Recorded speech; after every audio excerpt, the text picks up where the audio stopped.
The time, 8:30 a.m. The place, the Fulham bulk plant. The start of an ordinary working day.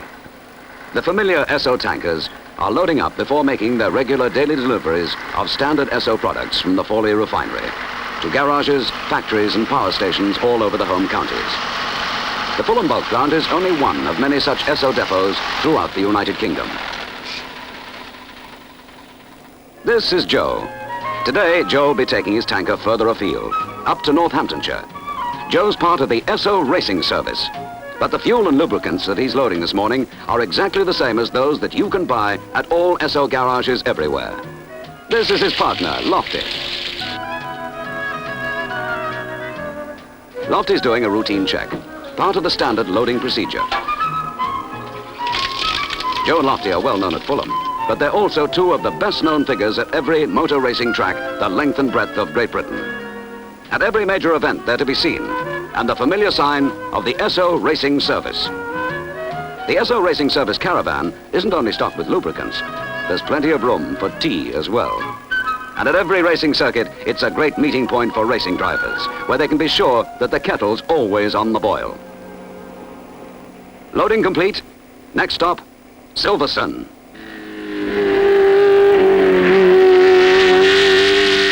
On the day before a Grand Prix race, everyone is immersed in preparations. The cars have been loaded on the transporters and driven to Silverstone. Back at the Lotus works, the mechanics have already stripped down and rebuilt the chassis of each car and changed the gear ratios to suit the particular circuit on which it is to race.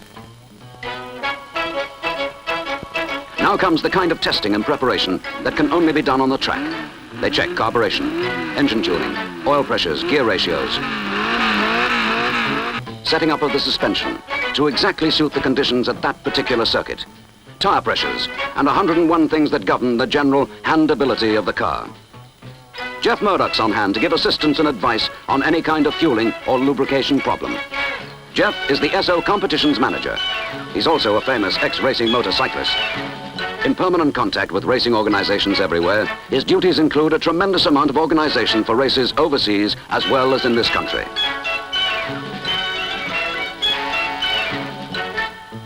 Alternative sets of wheels and tires are available for each car.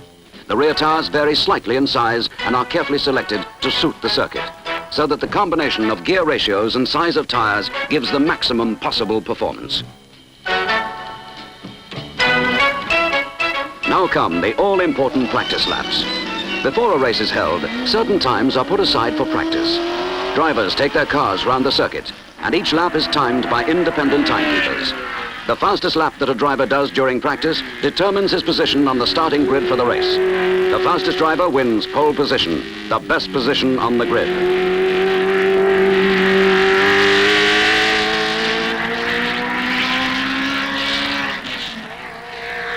In the pits, the team managers anxiously watch drivers from rival teams and check their lap timings constantly. Sometimes a driver will deliberately lap a bit slowly, then just before practice time is up, he'll return a fantastically quick time to the confusion of his rivals, who may have only a matter of minutes left in which to attempt to do better. But even with such tactics aside, the last half hour of practice can be a hectic time, with drivers striving to improve their timings up to the last available moment.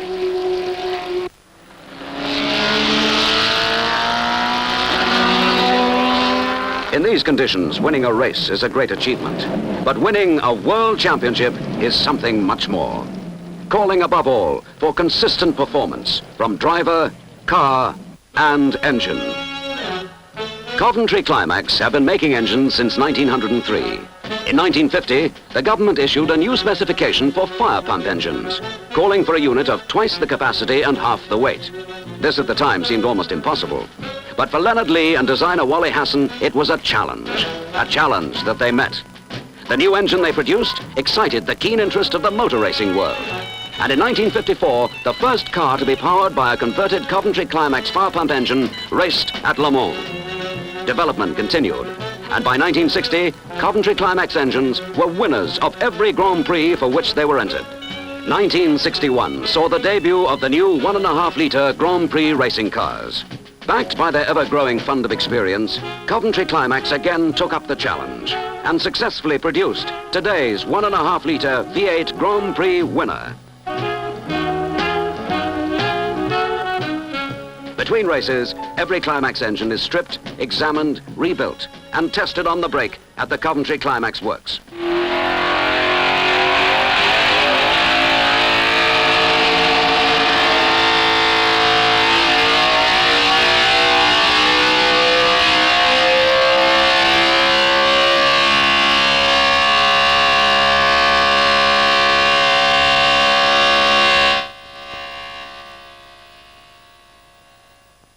Colin Chapman, designer and builder of the Lotus 25, has always been a pioneer. He built his first car while he was still an engineering student. And since then, Colin has come a long way. And his many contributions to motor racing include major developments in suspension and monocoque construction. Colin's personal dynamism has inspired an outstanding group of draftsmen, engineers and mechanics, and has united them into a formidable team, Team Lotus, the team supporting the world champion.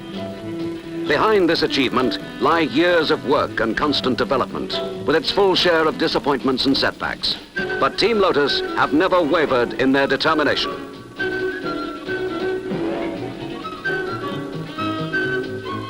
And this has been a vintage year for the team. The International Trophy, the Grand Prix de Pau, the Oulton Park Gold Cup, and many other major trophies have been won this season by Team Lotus and their world champion driver.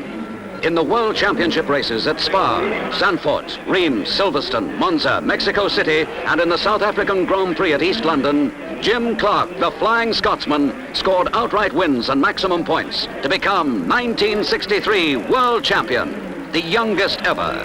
Here's a close-up of this great driver in action at Oulton Park.